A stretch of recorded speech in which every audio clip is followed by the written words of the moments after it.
এই দেশে সবচাইতে বেশি মুসলিম জনগোষ্ঠীর বসবাস। ভিডিওতে আপনারা জানতে পারবেন ইন্দোনেশিয়া সম্পর্কে কিছু তথ্য।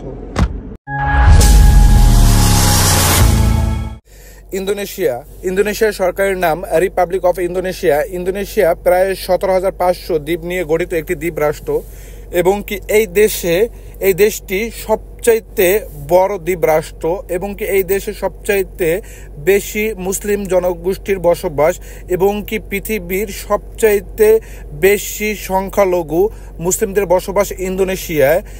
আর এই দেশের সবচাইতে বড় অর্থনৈতিক দিক হলো এই দেশের পর্যটক এবং কি এই দেশের বৈদেশিক মুদ্রার আয় বেশিরভাগই আসে পর্যটক থেকে। ইন্দোনেশিয়া 1949 সালে স্বাধীনতা লাভ করে এবং কি দেশটির প্রধান রাষ্ট্রপতি ছিলেন সুকর্ণ। ইন্দোনেশিয়া বর্তমানে দক্ষিণ এবং কি পূর্ব এশিয়ার বৃহত্তম অর্থনৈতিক রাষ্ট্র এবং কি বিশ্বের বৃহত্তম মুসলিম জনগোষ্ঠীর দেশ। দেশটি আয়তনে 19,04,569 বর্গ কিলোমিটার এবং কি 7,35,358 বর্গ মাইল। দেশটিতে রয়েছে 17,000-এর বেশি দ্বীপ, কিন্তু এই দেশে মাত্র 6,000 দ্বীপে মানব বসতি রয়েছে। আর এই দেশের জনসংখ্যা 28 কোটিরও বেশি।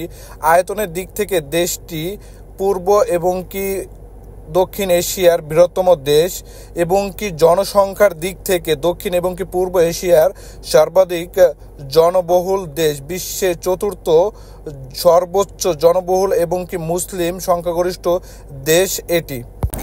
ইন্দোনেশিয়ার রাজধানী জাকার্তা। আর ইন্দোনেশিয়ার বালি সবচাইতে পর্যটকদের কাছে জনপ্রিয় একটি পর্যটক কেন্দ্র এবং কি অনেক জনপ্রিয় একটি জায়গা।